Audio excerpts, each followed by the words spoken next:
rekan Rahimah. Kali ini kita akan membahas topik yang memerlukan perhatian bersama, kekerasan seksual.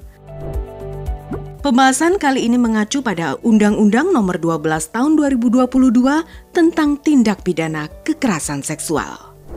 Meskipun kedengarannya berat, penting bagi kita untuk memiliki pemahaman mengenai kekerasan seksual. Ada banyak orang di sekitar kita yang sudah menjadi korban. Kekerasan seksual perlu dicegah karena dapat menimbulkan trauma hingga luka fisik. Serangan kekerasan seksual dapat terjadi melalui sentuhan yang tidak diinginkan, seperti menggesek, meremas, mencium, atau menyentuh bagian tubuh dengan keinginan seksual. Korban lebih dirugikan jika perbuatan tersebut melibatkan persetubuhan yang dapat berdampak pada kehamilan, aborsi, hingga membahayakan nyawa. Korban kerap kali merasakan malu, trauma, hingga pengucilan selama bertahun-tahun setelah kejadian tersebut. Bahkan tak jarang jika korban kekerasan kelak menjadi pelaku kekerasan seksual. Berdasarkan data catatan tahunan Komnas Perempuan 2023, terdapat 21.297 kasus kekerasan terhadap perempuan. 30% diantaranya, sebanyak 6.330 kasus merupakan kekerasan seksual. Kekerasan seksual dapat terjadi di berbagai tempat, termasuk di rumah, tempat kerja, tempat ibadah, ruang publik, bahkan kampus atau sekolah yang kerap kita anggap aman. Sayangnya ada banyak kasus tidak dilaporkan karena korban merasa takut atau malu. Bahkan ada juga orang yang tidak mengetahui jika suatu perbuatan merupakan tindak pidana kekerasan seksual.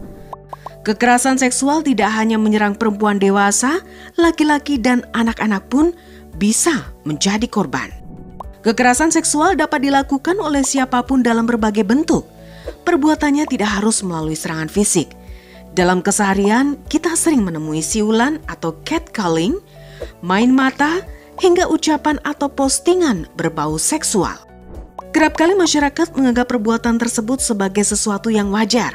Padahal, hal tersebut masuk dalam tindak pidana kekerasan seksual jika korbannya tersinggung atau merasa direndahkan. Menurut Undang-Undang Tindak Pidana Kekerasan Seksual, korban bisa melapor dan pelakunya dapat dikenakan hukuman hingga 9 bulan penjara. Bisa juga pelakunya didenda hingga 10 juta rupiah. Pelanggaran terhadap hak reproduksi seperti pemaksaan pemasangan kontrasepsi atau sterilisasi juga termasuk tindak pidana kekerasan seksual. Seseorang dapat dipidana jika terbukti memaksa, menyalahgunakan kekuasaan, mengancam, atau menipu orang lain untuk menggunakan alat kontrasepsi yang menyebabkan korban kehilangan fungsi reproduksinya sementara waktu. Ia terancam hukuman paling lama 5 tahun penjara atau denda hingga 50 juta rupiah.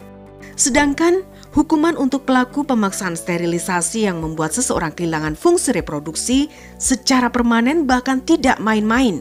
Pelaku bisa dipidana hingga 9 tahun penjara atau denda hingga 200 juta rupiah.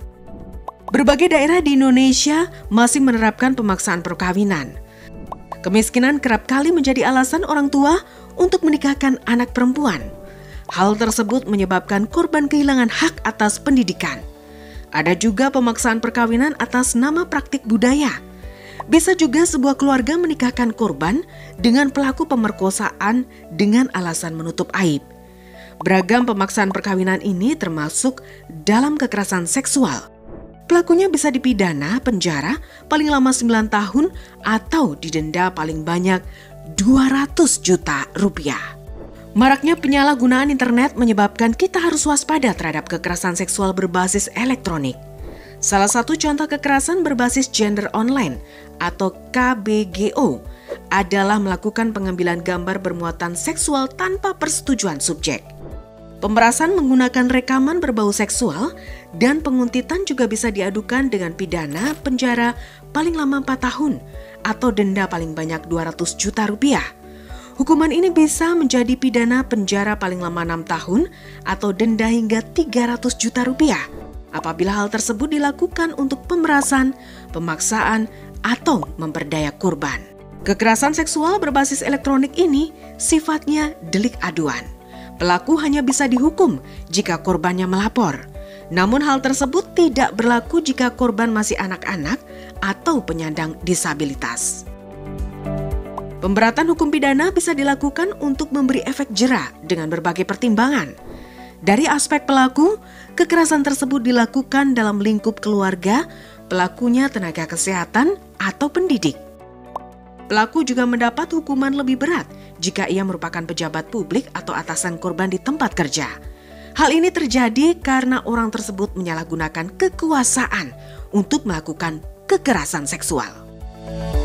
Sedangkan dari aspek korban, hukuman lebih lama dijatuhkan apabila kekerasan seksual dilakukan lebih dari satu kali atau korbannya lebih dari satu orang. Hukuman berat juga dijatuhkan bila pelakunya lebih dari 2 orang atau korbannya anak-anak, penyandang disabilitas, perempuan hamil, atau korban dalam keadaan tidak berdaya.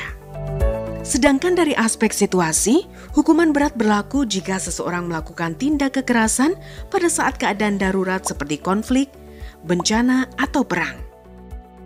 Pelaku kekerasan seksual juga mendapat hukuman lebih berat jika korban mengalami kerusakan fungsi reproduksi atau meninggal. Mari bersama-sama membangun masyarakat yang aman dan peduli. Pencegahan kekerasan seksual perlu dilakukan supaya tercipta lingkungan yang lebih aman bagi semua orang.